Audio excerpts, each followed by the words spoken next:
Good day, everyone. For today, we will discuss Chapter 8 Training and Development. Training and development is under the post hiring stage, where HRM or Human Resource Management implements practices that will improve and sustain employee work performance level. So let us understand what is training and development. Training is a planned learning experience intended to enhance the competence, expertise, aptitude, and performance of an individual in his or her current job. In other words, it provides to learn and acquire additional skills and abilities. Next is development.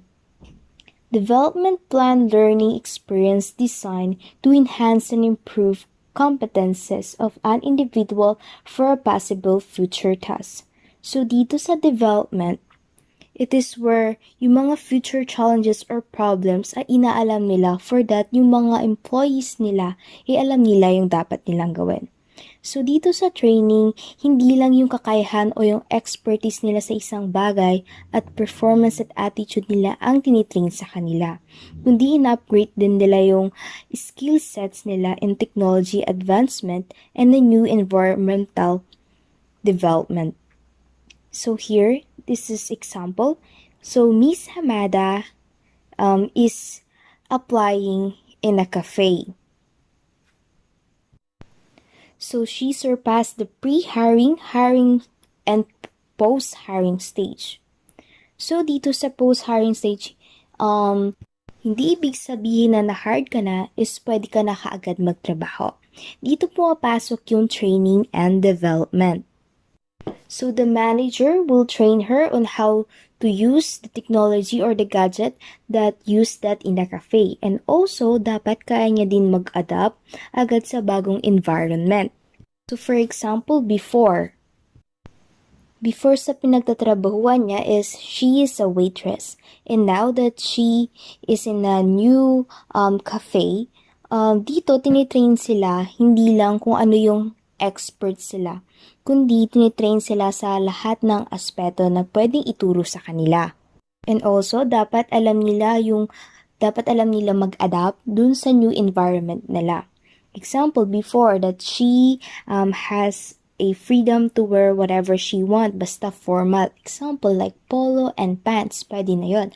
But now that nandun siya, nag-apply siya sa isang new and bigger shop, dapat she know how to follow the rules kung meron mang uniforms. And also, dapat she should know the proper how to approach and speak to the customers.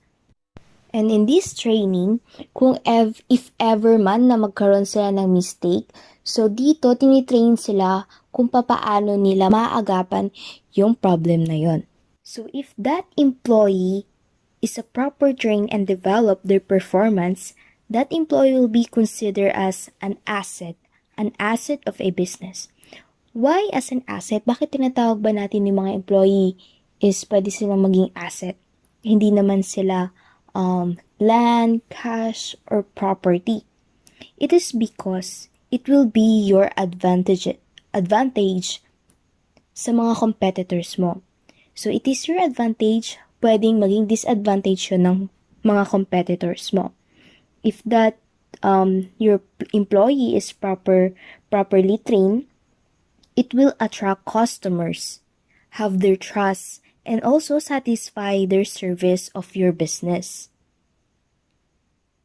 So after the training and development of that employee, employees are expected to bring back to the floor whatever learning they have gained during that activity. So in other words, babalik sila sa realidad kung saan they will start to work kung ano man yung in-applyan nilang trabaho. Then they will apply all of the trainings and development na naituro sa kanila since day one. Hi, I'm Tadia Valelo and I'm going to discuss about the steps in training. So the first step is to analyze training tasks. In this step, we're going to think or prepare an outline about essential things needed for the task they are going to do, such as computers, laptops, chairs, tables, writing supplies, and other important resources. Also in training, time is included. So we have to list all the things they have to know about time management so the trainees can balance their time effectively. Second is develop training objectives. So in order to make the training process effectively, there must be a certain goal. Trainees should know the purpose of the training and what behavior should be improved and what skills should they acquire and develop after the training. Step 3. Organize training content. After the training objectives have been formulated, the next step is to list down the key contents of the program, including what they have to do, where to apply their skills, when to start and end the entire activity. So the fourth step is to determine training methods. Of course, in training, hindi mawawala ang methods na pwedeng magamit. You can choose from a variety of procedures that will fit the needs of your trainees, such as the interactive type, which involves interaction in dialogue mode, lecture, and oral presentation intended to present information or teach people about a particular subject. Group discussion, where all participants can discuss their ideas, digital applications, that make use of a broad range of technology-enhanced educational strategies, or combination of each and other techniques. Hello everyone, this is Clarissa P. Perez and I'm going to report the last 4 steps.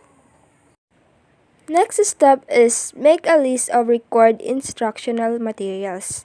Sa training, kailangan talaga ng instructional materials. Ito yung mga materials na nagbibigay pa ng informations and nag-i-improve pa lalo ng skills of individuals like audiovisual aids, manuals, transparencies, and others para mas madaling makakatch up yung mga trainees. Also, para madaling ma-determine ang mga ito, you must focus on your learning objectives and training methods na gagamitan. Next is outline an action plan. Here, you need to outline an action plan for you to have a guide. Siyempre, dapat may goals at hindi mawawala yung mga strategies kung paano ma-achieve yung goals na yon. Included na din dito yung mga timeline of actions for you to reach that goals and monetary concerns. Lastly, the most important is to support your people. Next step is implement the program. In this step, you can already share your knowledge and expertise in a given subject. Para hindi maging boring yung presentation, dapat may interactions between the trainees and the trainers by just asking questions. Siyempre, di dapat mawala yung eye contact sa mga audience para mag-pay attention sila sa presentation. Also, the trainer must have good body postures, good communication skills, friendly voice expressions, and motivating skills para mas maging effective and catchy ang presentation. The last step is evaluate the result. Pagkatapos ng training, the trainer must evaluate and rate the effectiveness of the training session para makita kung na-achieve ba yung mga objectives or hindi. Also, para mas ma-improve pa yung mga future trainings. So, hi, this is Marinella B. Andaya, and my topic for today is all about training methods for non-managerial positions. Let's start. On-the-job training, or OJT, is a highly used technique for training non-managerial employees. It is assumed to be a means of educating and familiarizing trainees with the work climate they will ultimately become a part of it. During the training, the trainees get hands-on experience of the work situation with guidance from their supervisors or other trainers who act as mentors. It gives rise to a powerful workforce and offers employers a better comprehension of their employees' competency base. On-the-job trainees make use of tools and other training materials readily available in the work area. The more an organization spends on its workers via on-the-job training, the bigger the probability of keeping them as they feel appreciated and valued. This is an expansion of the on-the-job training. Generally, this type of training is afforded to technical people like the mechanics, electricians, welder, carpenters, etc., who work under the tutoring of the specialists in each type of job. Apprenticeship training is somewhat challenging, yet very fulfilling in the sense that aside from earning an income, the apprentice can also gain added qualifications and learn more skills that may meet local and or international standards. By having apprentices, a company is assured that its workforce possesses the technical skills and qualifications it needs. This in effect increases efficiency and enhances competitive edge towards a secured future for the company. Classroom instruction is commonly used when a big audience must be taught. Regular classroom instructions last for several hours or could run for several weeks. Some may have more than 20 participants who possess varied levels of knowledge and competencies. However, class size may not necessarily be a significant factor when the aim of the training is the acquisition of additional competencies. In a classroom instruction, various training techniques such as video and PowerPoint presentation may be used. If a classroom instruction is necessary and needed, the company has two choices: whether to get an in-house trainer or outsource one. When deciding which option to take, the company should seriously deliberate who has the proficiency to deliver the instructions and who can provide the best presentation. Hi, good day to everyone. This is Raldi Mendoza, and now I will continue the discussion of the training method for non-managerial position. And these are program instruction, audiovisual method, and simulation method. First method, program instruction, is a method of representing new subject matter to student through a graded sequence or controlled step with corresponding action. Students work through the program materials at their own speed independently and access their own comprehension after each step through exam question or filling in a diagram. One of the example here is when we are getting or taking a board exam. Second method is audiovisual method. This method intended for teaching everyday language at the early stage of second or foreign language learning. It has based on behaviorist approach which held that language is acquired by habit information. The best example here is the face-to-face class. The third is simulation method or training. It is the creation of a true-to-life learning environment that mirrors real-life work and scenarios. Trainees can put real knowledge and skill into practices, not just like by reading books or theory or listening to lectures, but through physical, hands-on activities. And the best example here is the TESDA. Good day everyone, I'm Jana Victoria Sagon and I'm going to discuss about executive development programs. Executive development programs. There are multiple developmental processes to improve the level of productivity and performance of middle and top level managers. In recent years, development programs for managerial employees have significantly increased in popularity.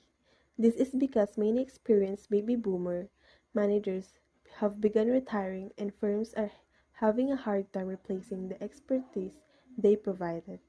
So, executive development program is a planned and organized process of learning and growth designed to improve managerial behavior and performance of executives by cultivating their mental abilities and inherent qualities through the acquisition and application of advanced knowledge, insights, and skills.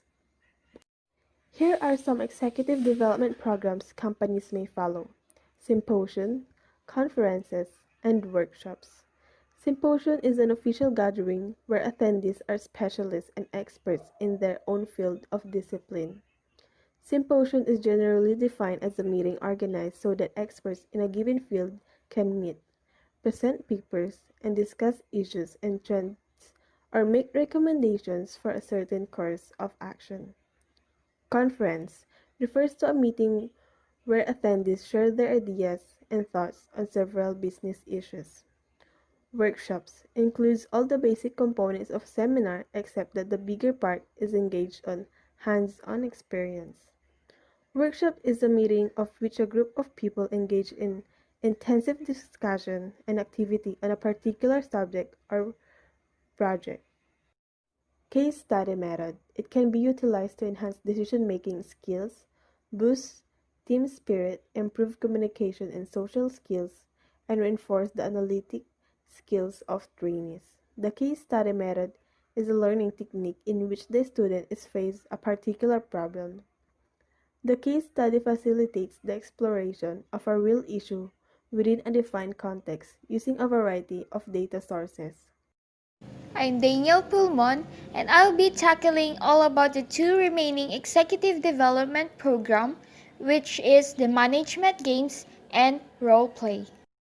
The third part of the executive development program is the management games. Management games helps the training more conversational, pleasurable, and engaging with a great deal of knowledge to bring back to the work area. But they must take note that games must not be taken as a mere play because there are plenty of justifications, such as the first one, it steers real life situations of what the game is trying to communicate. And the second one, it is definitely entertaining and loaded with experiential learning in just a short span of time. And that's the end of our report. Thank you for listening.